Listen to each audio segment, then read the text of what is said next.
el pueblo de Israel despierta para regresar a la tierra de Jerusalén. Estaban cautivos en Babilonia y Dios despertó primero al rey de Persia y después al pueblo para regresar, y regresaron comandados, por así decirlo, por dos hombres, uno llamado Josué o Jesúa, el sumo sacerdote, y también Zorobabel, que iba también como parte del liderazgo dentro de esta restauración. Pero si recuerdas, hubo algo que frenó la restauración, y también frenamos nuestro estudio de Esdras para observar a dos profetas, a un profeta que la semana pasada terminamos ese libro de Ageo, y hoy vamos a ver un pedazo del libro de Zacarías, porque son dos profetas que estaban ahí en medio de regresar a la reconstrucción. Algo los había frenado, pero ahora estos dos profetas enviados por Dios venían a ayudarles. Mira lo que dice en Esdras en el capítulo 5. Esdras capítulo 5. Nos quedamos ya en el capítulo 7, ¿no? Nos regresamos un poquito, pero estamos viendo estas profecías de Ageo y de Zacarías.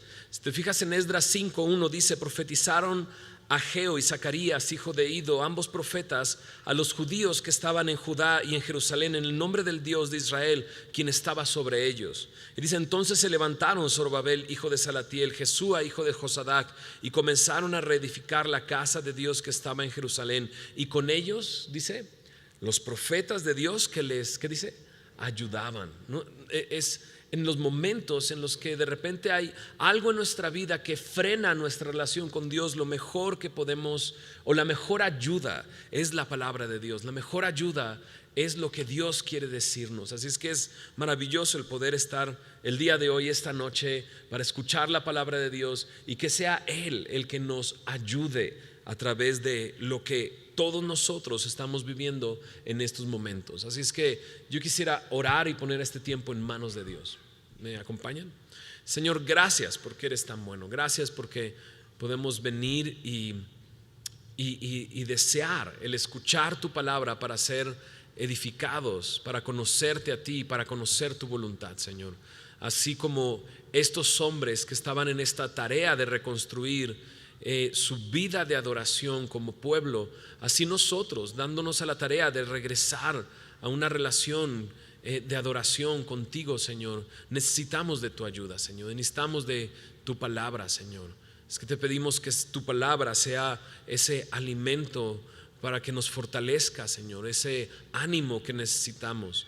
Que tu palabra sea ese aliento que nos hace falta, Señor, con el fin de poder llevar a cabo, Señor, lo que tú nos has llamado a hacer, Señor. Adorarte, rendir nuestra vida a ti, Señor. Ponemos este tiempo de enseñanza en tus manos y te pedimos que tú nos guíes, Señor, en el nombre de Jesús. Amén, amén. Me tocó a mí revisar la primera parte de Ageo. Alex terminó la semana pasada el capítulo 2 de Ageo. Y si te diste cuenta, Ageo es este profeta que es muy práctico, es demasiado práctico. Nos llamó a hacer algo, nos invitó a hacer algo, a meditar en nuestros caminos, y nos animó diciéndonos: Dios está con ustedes. Pero es un profeta muy práctico. Zacarías, por otro lado, Zacarías es un visionario. En el libro de Zacarías describe 10 visiones que él tuvo. El día de hoy vamos a ver solamente 2, ¿no? Pero es un visionario, es, digámoslo así, un soñador, por así decirlo. Pero, ¿sabes? Es increíble porque Ageo, muy práctico, junto con Zacarías, un visionario, puede darle rumbo, ¿no?, al pueblo de Israel. Y están a punto de hacer eso, ¿no? Están animando con la palabra al pueblo a regresar a la reconstrucción. Como dijimos, se había frenado la reconstrucción. Y mucho Ageo nos habló es porque no has puesto a Dios en primer lugar, porque tú has estado llevando tu vida como tú crees que debes de llevarla, y satisfaciendo tus deseos y tus gustos, pero llegó el momento de poner a Dios en primer lugar, ¿no? Y Ageo fue así de práctico. El día de hoy vamos a observar dos visiones que tiene Zacarías, que involucra a los dos líderes que mencionamos, a Josué o Jesúa, el sumo sacerdote, y una palabra a Zorobabel. Esto en el libro de Zacarías capítulo 3 y capítulo 4. Me gustaría leer la primera de estas dos visiones. Dice en el verso 1 del capítulo 3: me mostró al sumo sacerdote Josué, el cual estaba delante del ángel de Jehová, y Satanás estaba a su mano derecha para acusarle. Y dijo Jehová a Satanás: Jehová te reprenda, oh Satanás, Jehová que ha escogido a Jerusalén te reprenda. ¿No es este un tizón arrebatado del incendio? Y Josué estaba vestido de vestiduras viles y estaba delante del ángel. Y habló el ángel y mandó a los que estaban delante de él, diciendo: quitadle esas vestiduras viles. Y a él le dijo: mira que he quitado de ti tu pecado y te he hecho vestir de ropas de gala. Después dijo: pongan mitra limpia sobre su cabeza. Y pusieron una mitra limpia sobre su cabeza y le vistieron las ropas. Y el ángel de Jehová estaba en pie. Y el ángel de Jehová amonestó a Josué diciendo: así dice Jehová de los ejércitos: si anduviereis por mis caminos y si guardareis mi ordenanza, también tú gobernarás mi casa y también guardarás mis atrios, y entre estos que aquí están te daré lugar. Escucha pues ahora, Josué sumo sacerdote, tú y tus amigos que se sientan delante de ti, porque son varones simbólicos. He aquí yo traigo a mi siervo el renuevo. Porque he aquí aquella piedra que puse delante de Josué, sobre esta única piedra hay 7 ojos. He aquí yo grabaré su escultura, dice Jehová de los ejércitos, y quitaré el pecado de la tierra en un día.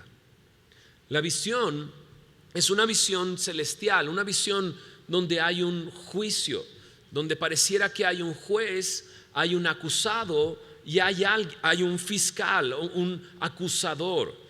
Y se ve claramente la imagen o la visión que tiene Zacarías en este capítulo 3.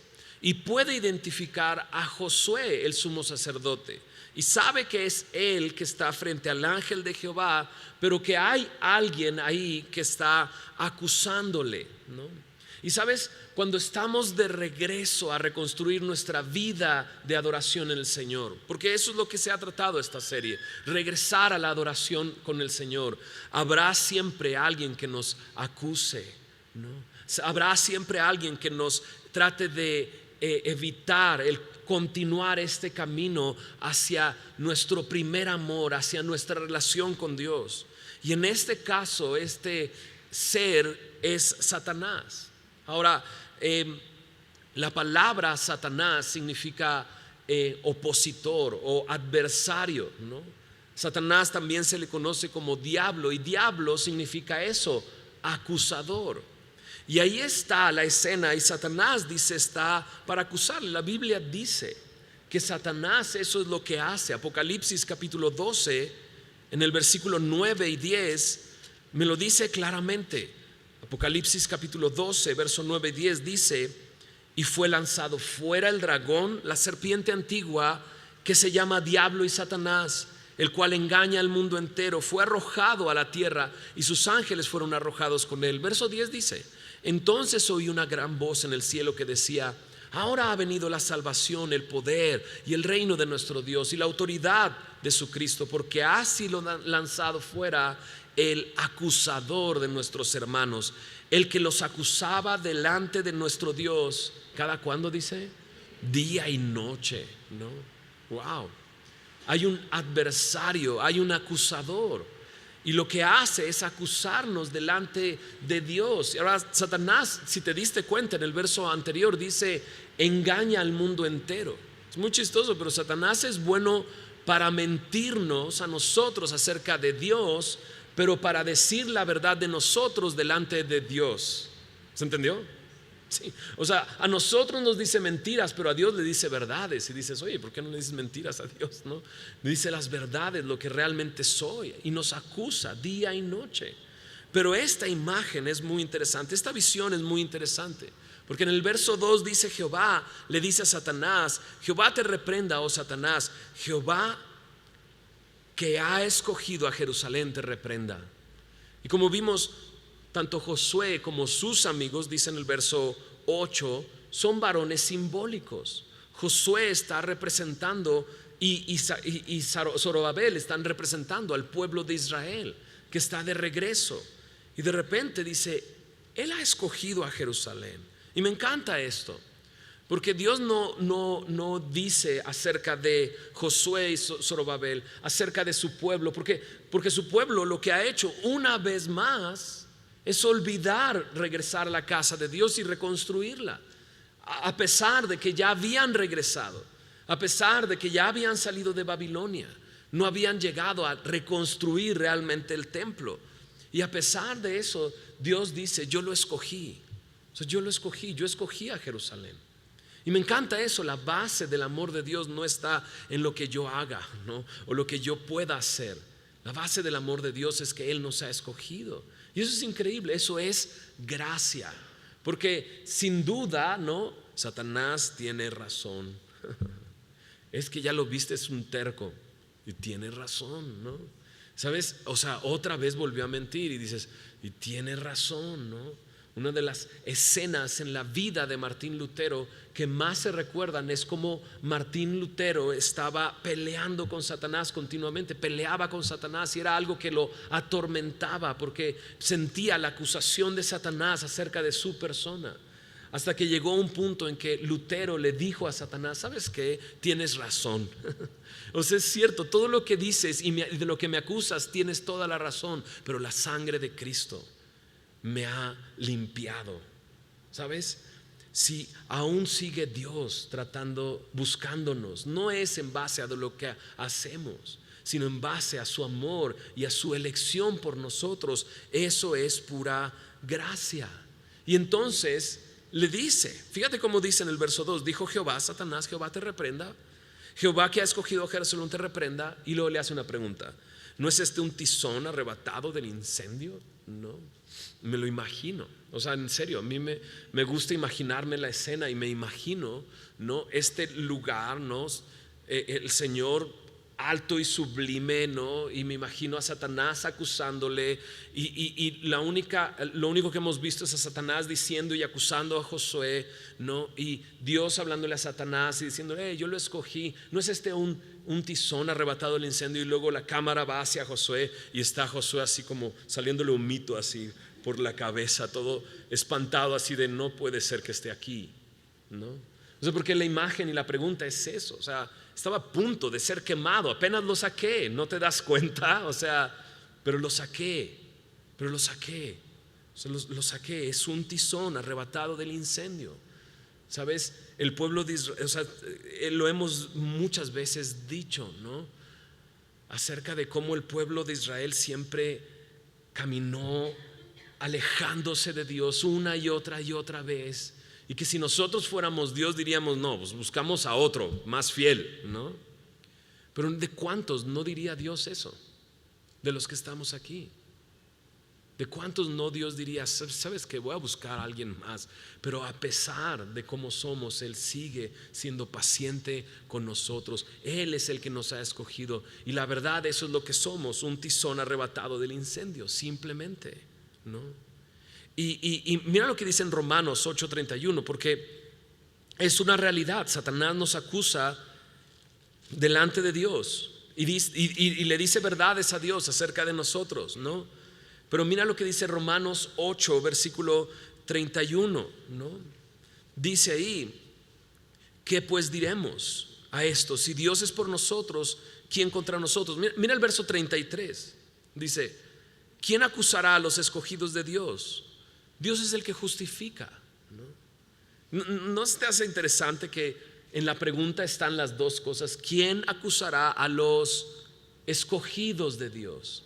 Eso fue lo que le dijo Dios, Jehová, a Satanás. Yo lo escogí. O sea, yo lo escogí. ¿Vienes a acusarlo? Míralo. Es un tizón arrebatado del incendio, pero mira lo que voy a hacer con él.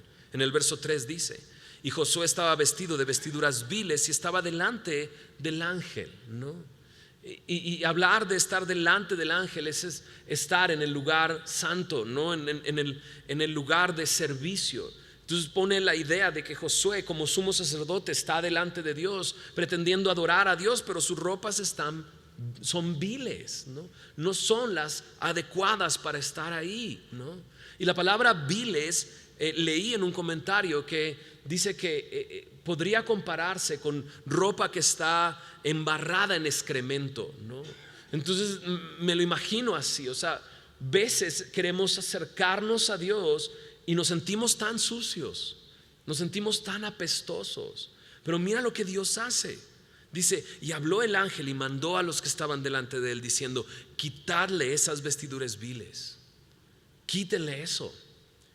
Y le dijo, mira que he quitado de ti tu pecado y te he hecho vestir de ropa de gala. A veces nos vamos a sentir así, sucios delante de Dios cuando queremos regresar a la adoración, pero tienes que darte cuenta de lo que Dios hace. Tienes que darte cuenta que Dios te ha quitado esas vestiduras viles. Él te ha quitado tu pecado. Eso es lo que dice aquí. He quitado de ti tu pecado y te he hecho vestir con ropas, dice, de gala. Me hace recordar un versículo en Isaías capítulo 61. Dice en Isaías 61 acerca de esto, ropas, ¿no? Dice en el versículo 10, en gran manera me gozaré en Jehová. Mi alma se alegrará en mi Dios porque me vistió con vestiduras de salvación. Me rodeó de manto de justicia. Como a novio me atavió y como a novia adornada con sus, dice, joyas. Entonces, qué interesante, es Él el que nos viste. Él es el que ha cambiado nuestras vestiduras, ¿no? La palabra de Dios así lo dice. Al que no conoció pecado, por nosotros fue hecho pecado, para que recibamos de Él la justicia. Él ha intercambiado nuestras ropas viles por ropas de gala, y eso es lo que Él ha hecho. Quizás de repente te sientes así al venir al Señor, y sabes, eso es, así debes de sentirte. Pero acuérdate que Él lo que ha hecho es quitarte tu pecado y vestirte con su justicia. Mira cómo continúa en el verso 5. Después dijo, pongan mitra limpia sobre su cabeza, y pusieron una mitra limpia sobre su cabeza y le vistieron las ropas, ¿no? Una mitra era lo que usaba el sumo sacerdote, era una especie de sombrero, ¿no? Pero era interesante, esta especie de turbante, ¿no? Tenía una placa que decía al frente, santidad a Jehová, ¿no? Apartado para Dios. Y de eso también nos tenemos que dar cuenta. Cuando queremos acercarnos al Señor y nos sentimos así, puedes ver que Él es el que nos ha santificado y el que nos quiere santificar día a día, el que nos quiere apartar para esto, para alabarle, para rendirnos a Él. Entonces en el verso 6 dice, y el ángel de Jehová amonestó a Josué y le dijo, así dice Jehová de los ejércitos, si anduviereis por mis caminos y si guardareis mi ordenanza, también tú gobernarás mi casa, también guardarás mis atrios, y entre estos que aquí están te daré lugar, ¿no? Y esto es interesante también, porque la Biblia así lo presenta. La salvación es por gracia, solo por gracia. Acompáñame a este texto que es bastante conocido con este tema de la salvación por gracia. Efesios capítulo 2 versículo 8 y 9, ¿no? Dice, porque por gracia sois salvos por medio de la fe. Y no es este Josué, ¿no?, que está ahí como tizón arrebatado del incendio, que le han quitado las vestiduras viles y le han vestido de ropas de gala, un ejemplo de la gracia de Dios. No es un ejemplo de la gracia de Dios que Dios le diga a Satanás, sabes, yo lo escogí. Es solamente gracia. En el verso 8 dice, porque por gracia sois salvos por medio de la fe, y esto no de vosotros, pues es don de Dios. La gracia y la fe son un regalo de Dios. Dice, no por obras, para que nadie se gloríe. Es por eso que Dios no le dice a Satanás, hey Josué, o sea, bueno, no, tienes razón. No es que se porte bien, mira cómo es por gracia. Pero mira lo que dice el verso 10, porque somos hechura suya, creados en Cristo Jesús para buenas obras, las cuales Dios preparó de antemano para que anduviésemos en ellas. Pero si Dios nos ha salvado es para que vengamos a Él, a escucharle y a responder en obediencia. Qué importante es eso. Porque lo que Dios quiere hacer al regresarnos a la adoración es que también nosotros respondamos en obediencia. Él nos ha amado y esta es una muestra más de su amor. Pero ¿cómo voy a responder a su amor si no es amándole de regreso? ¿Cómo voy a responder a su amor si no es amándole? Y la palabra de Dios me dice claramente que la obediencia es una muestra de que le amamos. Le amamos. Y Dios quiere hacer algo en la vida de este pueblo y Dios quiere hacer algo en nuestra vida, pero estamos dispuestos a responder de esta manera, porque dice aquí, Él le amonestó de esta manera, le dijo esto: ¿sabes? Si guardas mis ordenanzas, si andas por mis caminos. Somos un tizón arrebatado del incendio, ¿verdad? Pero Él nos ha vestido con vestiduras de justicia, y todo esto por gracia. Pero sin duda Dios quiere que nosotros caminemos fielmente hacia su trono para adorarle. Es lo que Dios quiere hacer en nosotros. El verso 8 al 10 del final del capítulo 3 de Zacarías se enfoca en el Mesías y lo menciona como dice en el final del verso 8, el renuevo, o como en el verso 9, piedra, ¿no? Y una piedra única, porque dice que tiene 7 ojos. Dices, qué rara piedra, ¿no?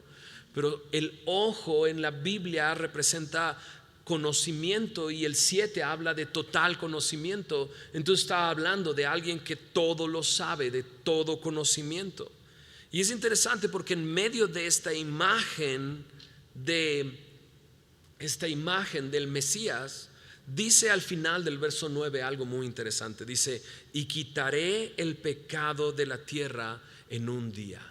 Y no fue así como lo hizo Jesús, no fue así. En la cruz del Calvario Él quitó el pecado. Él es, le dice, lo menciona Juan el Bautista como el Cordero de Dios que quita el pecado del mundo. Y a través de ese día y de ese sacrificio Él nos ha reconciliado con Dios, ¿no? Entonces, ¿cómo pudo decirle a Josué: he quitado de ti tu pecado? Pues porque es a través del Mesías que vino a salvarnos, pagando el precio de nuestros pecados. Él ya resolvió el asunto para que tú regreses a casa. Mira un par de versículos en Colosenses capítulo 1, Colosenses 1, versículo 20 y 21, dice así: por medio de Él, este es de Jesús, reconciliar consigo todas las cosas, así las que están en la tierra como las que están en los cielos, haciendo la paz mediante la sangre de su cruz. Dice: y a vosotros también, que erais en otro tiempo extraños y enemigos en vuestra mente, haciendo malas obras, ahora os ha reconciliado. Eso es lo que Dios hace. Eso es lo que Dios hizo. Un día quitó el pecado de la tierra. En primera de Juan, en el capítulo 2, en el versículo 2 me dice: Él es propiciación por nuestros pecados, y no solamente por los nuestros, sino también por los de todo el mundo. La salvación del Señor Jesús se extiende para que todo aquel que responda a Él, a su sacrificio, y responda a su amor, sus pecados sean perdonados. Y Él es en quien están escondidos todos los tesoros de la sabiduría y del conocimiento. Mira la imagen al final del versículo 10. Dice: en aquel día, dice Jehová de los ejércitos, cada uno de vosotros convidará a su compañero debajo de su vid y debajo de su higuera, ¿no? Me está hablando de un tiempo de ¿qué? Pues de paz. Así podremos estar juntos y convidarnos y hacer un picnic y comer y sin temor a ser atacados, sin temor a ser acusados, porque tenemos paz. Y esa paz solamente se logra a través de la sangre de la cruz, de Cristo entregando su vida por nosotros. Sabes, al regresar allá, a veces nos sentimos así, pero acuérdate de esto: ¿quién acusará a los escogidos de Dios si Él es el que justifica?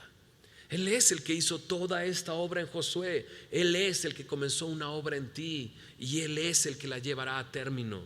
Pero sabes, si el día de hoy una vez más escuchas de su amor, de su misericordia, de cómo Él te limpió, de cómo Él te justificó, de cómo Él te escogió, necesitamos responder en obediencia. Señor, aquí estoy para adorarte y para honrarte. Quiero vivir para eso, porque si me has escogido para eso, yo quiero vivir para eso.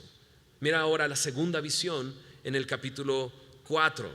Dice ahí en el capítulo 4 de Zacarías: volvió el ángel que hablaba conmigo y me despertó como un hombre que es despertado de su sueño, ¿no? Está diciendo Zacarías esto, ¿no? Y sí, o sea, los hombres que han tenido visiones de Dios,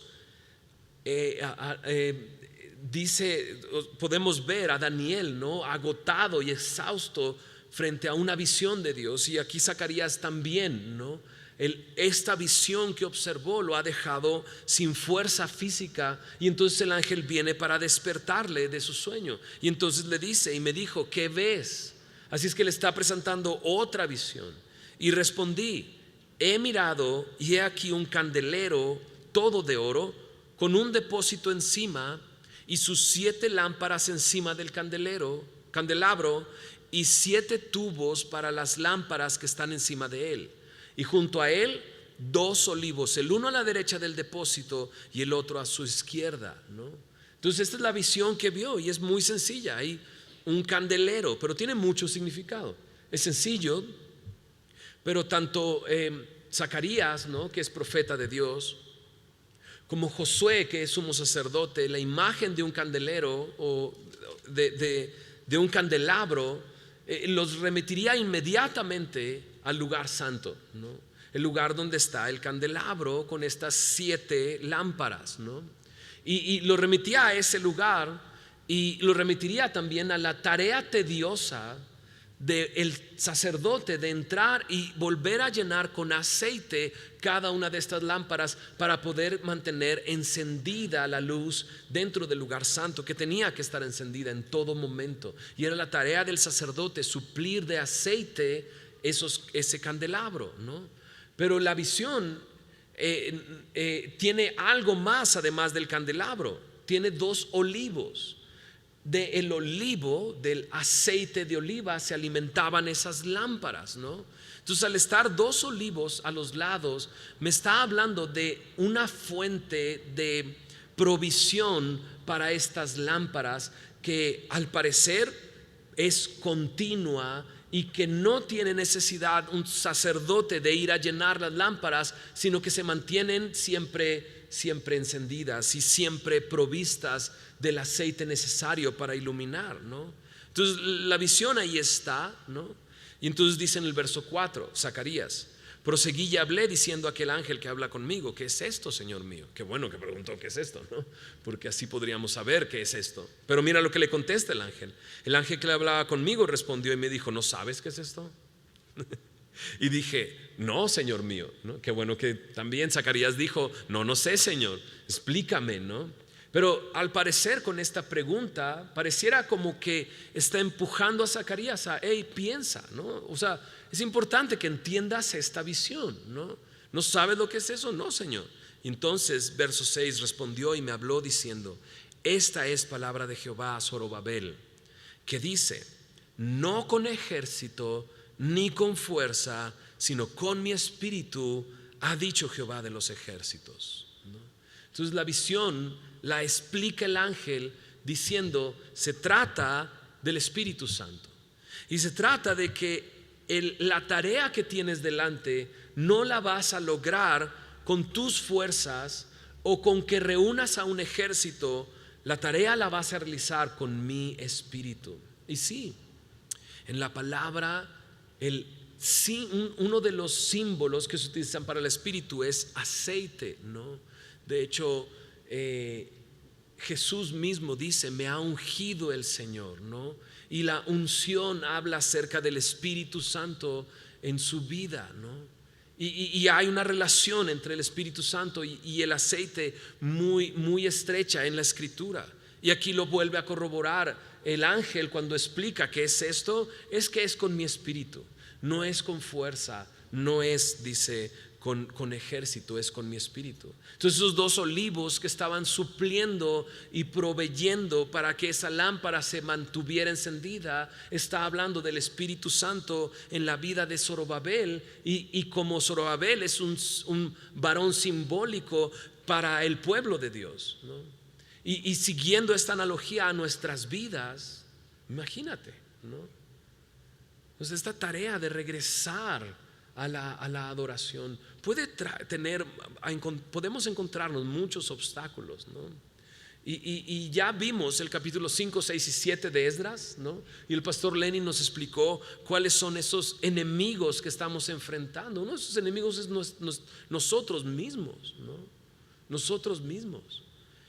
Y podríamos encontrar muchos obstáculos, y esos obstáculos podrían parecer una gran montaña. Y mira lo que dice en el verso 7, ahí en Zacarías 4, versículo 7. ¿Quién eres tú, oh gran monte? Delante de Zorobabel será reducido a llanura. Él sacará la primera piedra con aclamaciones de gracia, gracia a ella. Entonces dice: vino palabra de Jehová a mí diciendo: la mano de Zorobabel echará el cimiento de esta casa, y sus manos la acabarán, y conocerás que Jehová de los ejércitos me envió a vosotros. ¿Cuál es esta casa? Pues el templo, ¿verdad? Está hablando del templo.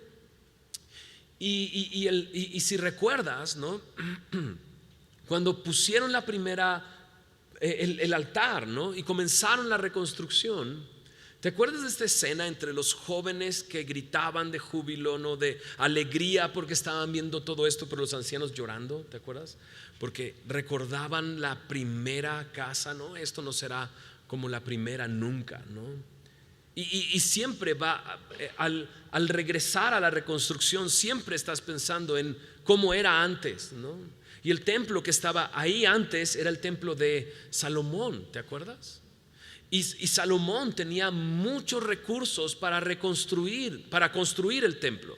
¿Quién había dado esos recursos? Su papá David, ¿no? Porque el rey David quería construirle una casa a Dios, pero Dios le dijo: tú no lo vas a hacer, un hijo tuyo lo hará. Y entonces David dijo: pues no lo voy a hacer, pues voy a juntar todos los recursos para que mi hijo lo construya. Y entonces David por muchos años estuvo juntando recursos para que cuando llegara Salomón a construir el templo pudiera estar construido así, con los recursos que ya tenía. Y no le faltó nada a Salomón para construir el templo. Pero aquí está Zorobabel y aquí está Josué, y el lugar está destruido y no hay muchos recursos. Y el pueblo está desanimado, desenfocado en sus casas, ¿no? Y el enemigo ha detenido la obra, ¿no?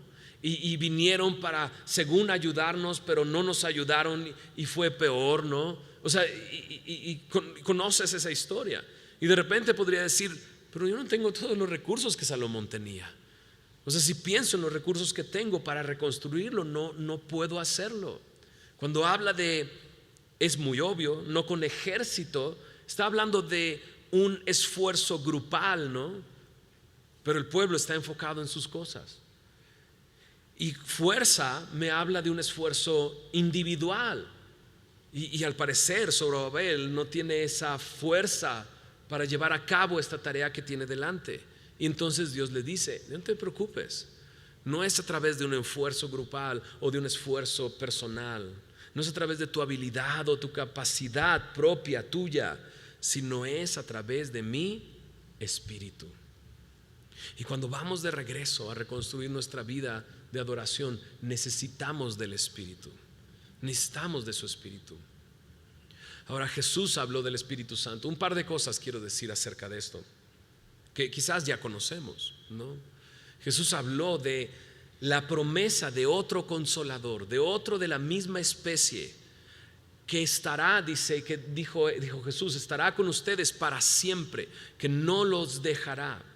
Porque Jesús, cuando está diciendo esto, prácticamente se está despidiendo de sus discípulos y les dice: a donde yo voy ustedes no me pueden seguir. Y les dice: pero no se preocupen, Dios enviará al Espíritu Santo para estar con ustedes para siempre. Pero también les dijo: el Espíritu Santo estará en vosotros.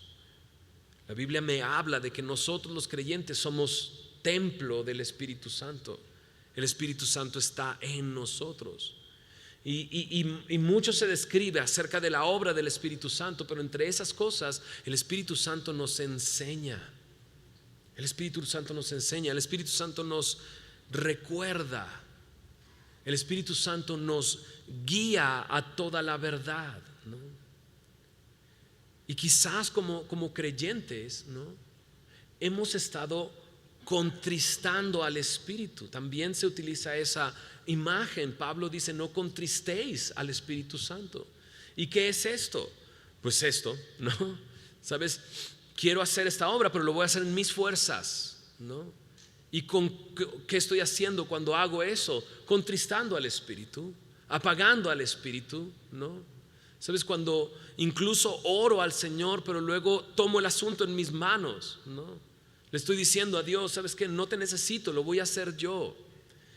Y veces quizás por ignorancia pensamos: ok, es otra vez, el Señor me está hablando. O sea, hace algún tiempo me alejé del Señor, ahora estoy regresando, quiero ese avivamiento. Señor, me voy a esforzar, me voy a levantar todas las mañanas a leer la palabra de Dios. Y de repente, como me pasó a mí, ¿no? Y siempre me pasa, ¿no? Dices: me voy a levantar en las mañanas, voy a leer la palabra, me voy a hacer un cafecito, ¿no? ¿No? Y se te olvida poner la alarma, ¿no? Y de repente despiertas, está todo iluminado y dices: ay, no puede ser, ¿no? Y en tus fuerzas no es posible. Necesitas de su Espíritu.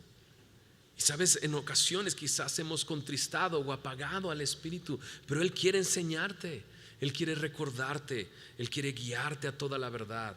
Mira lo que dice en 1 Corintios 2:12, y esto me encanta acerca del Espíritu Santo y de lo que el Espíritu Santo quiere hacer en nuestra vida. Y quizás esto es lo que muchos de nosotros necesitamos. 1 Corintios 2:12 dice: y nosotros no hemos recibido el espíritu del mundo, sino el Espíritu que proviene de Dios, para que sepamos, ¿qué cosa? Lo que Dios nos ha concedido. ¿Sabes? El Espíritu Santo nos da a conocer las cosas que Dios nos ha concedido. ¿No es eso increíble? El Espíritu Santo nos recuerda, nos enseña, nos guía a toda verdad, pero ha sido enviado para que sepamos todas las cosas que Dios nos ha dado. ¿Quién acusará a los escogidos de Dios? O sea, todo lo que hemos dicho en la primera parte de este mensaje, no tendría ningún sentido si el Espíritu Santo no hace la conexión con nosotros y nos dice: claro, eso es lo que yo era, claro, así me siento, claro, necesito recordar que Él me ha vestido con su justicia, claro, Él murió en la cruz por mis pecados, claro. Y de repente estás pensando y diciendo: claro, esto es algo. Sí, es el Espíritu de Dios que te hace saber lo que Dios te ha concedido. Y le dice a Zorobabel: no es con ejército, no es con fuerza, es con mi espíritu. Cuando la iglesia estaba en Hechos capítulo 4, estaba pasando por dificultades y problemas y difíciles. Habían sido arrestados dos de sus líderes, Pedro y Juan. Habían sido azotados, habían sido amenazados para no hablar más acerca de Jesús. Y Jesús les había dado el mandato de ir por todos lados anunciando el evangelio. Dice que se volvieron a juntar con aquellos que los estaban orando por ellos y comenzaron a orar y pidiéndole al Señor: Señor, o sea, sabemos quién eres tú, sabemos que tú eres soberano, el soberano de la tierra y del cielo. Y les dice: sabes, Señor, danos de nuevo para hablar tu palabra. ¿Y qué hace Dios? ¿Cómo responde Dios a esa oración? Llenándolos de su espíritu, porque no es con fuerza, no es con ejército, es con mi espíritu, dice Jehová de los ejércitos. ¿Sabes? Si estás enfrentando una situación así en tu vida, necesitas de su espíritu. Y en el Nuevo Testamento una y otra vez se toca el mismo tema. Pablo nos invita: sed pues llenos del Espíritu. No os embriaguéis con vino, dice, en lo cual hay disolución. Sed pues llenos del Espíritu. Y se nos invita a ser llenos del Espíritu. ¿Por qué? Porque así, frente a nosotros, lo que parece una gran montaña, por medio de su Espíritu puede convertirse en una simple llanura. Y Dios diciendo: voy a terminar la obra que comencé en ti. Y cuando termine esa obra que he comenzado en ti, todos van a saber que fui yo, no fuiste tú. ¿Sabes? en este caminar de regreso necesitamos recordar: soy un tizón arrebatado del incendio, ¿no? Soy alguien que ha sido transformado por el Señor. Me ha quitado las vestiduras viles y me ha dado vestiduras de justicia, vestiduras de gala. Me ha santificado y me ha apartado para Él, porque todo lo hizo en la cruz del Calvario, quitó el pecado en un día. Pero también tengo que recordar: hay una continua provisión de su Espíritu para mí. Hay una continua provisión de Espíritu. Esa es la visión del capítulo 4. Ahí están estos dos olivos, ¿no? Suministrando y proveyendo del aceite necesario. Así hay una provisión continua para mí. La pregunta es: ¿estoy debajo de su, digámoslo así, ¿no? De donde está cayendo el chorro, ¿no? O sea, hay veces que mis hijas se meten a bañar y nada más están afuera del chorro de agua, ¿no? Y ya métete al agua, ya mójate, ¿no? Y a veces no sería eso. Todo el tiempo hay esa provisión para mí. No debería todo tiempo ir a Él y decirle: Señor, lléname, porque no es con fuerza, no es con ejército, es con tu Espíritu, y tú ya me lo has dicho, y tu provisión es continua para mí. Lléname. Y te estás dando cuenta que como iglesia Dios nos está repitiendo lo mismo una y otra vez, una y otra vez. O sea, hemos hablado de eso, el domingo pasado hablamos de eso. Entonces, Dios quiere traer un avivamiento a tu vida. Y es muy sencillo, Jesús lo dice: pide. O sea, pide. Si tú le pides al Padre Celestial, ¿cómo no te va a dar su Espíritu Santo? Solamente pide, ¿no? ¿Qué podría impedirme el venir y pedirle? O sea, ¿qué me podría frenar, no? Podría frenarme mi pecado, ¿no? Y decir: es que soy un pecador, ¿no? Pues resuelve tus asuntos y arrepiéntete y confiesa tu pecado y deja que Él te llene, ¿no? Pero ¿qué hago con todo esto que siento? Cuando Él comience a llenarte, todo eso se va a quitar, te lo aseguro. Te lo aseguro. Va a ser sustituido con su amor y con su gracia y con su misericordia. Pero quizás tu pecado te impide venir, o quizás a lo mejor te da miedo. Dices: no, esas cosas quién sabe cómo serán, ¿no? Y a lo mejor te da miedo y decir: pero alguien más va a controlar mi vida, ¿no? Y es un asunto de control de vida, ¿no? Es que, y si Dios me pide cosas que deje, ¿no? O si Dios me pide que deje de hacer lo que hago y que me vaya a las misiones, pues gloria a Dios, ¿no? O sea, vas a ser un instrumento para que otros conozcan de Cristo. No tengas miedo a donde Dios te pueda llevar. Sus planes son de bienestar y de paz para ti, para darte el fin que esperas. ¿Y cuál es el fin que esperas? No es el fin que esperas verlo a Él y estar delante de Él, ¿no? Creo que todo creyente anhelamos eso. Sea lo que sea, donde Dios te mueva, tú estate dispuesto. Quizás puede ser pecado, quizás puede ser miedo, ¿no? Pero sabes, la provisión es continua ahí. Ahora más adelante va a decir: esos dos olivos, ¿no? Son los dos ungidos que están delante de Dios, ¿no? Y está hablando de Josué y de Zorobabel, ¿no? Y la imagen se voltea, ¿no? Un poco. ¿Sabes? Jesús dice: si tienes sed, ven a mí y bebe, y de tu interior correrán ríos de agua viva. Lo que Dios quiere es que tú seas un canal de bendición para otros. Pero si yo no me pongo debajo del chorro, ¿no? ¿Cómo voy a dar algo, verdad? Y necesito su provisión continua de su Espíritu para poder llevar a otros el amor de Cristo y el Evangelio.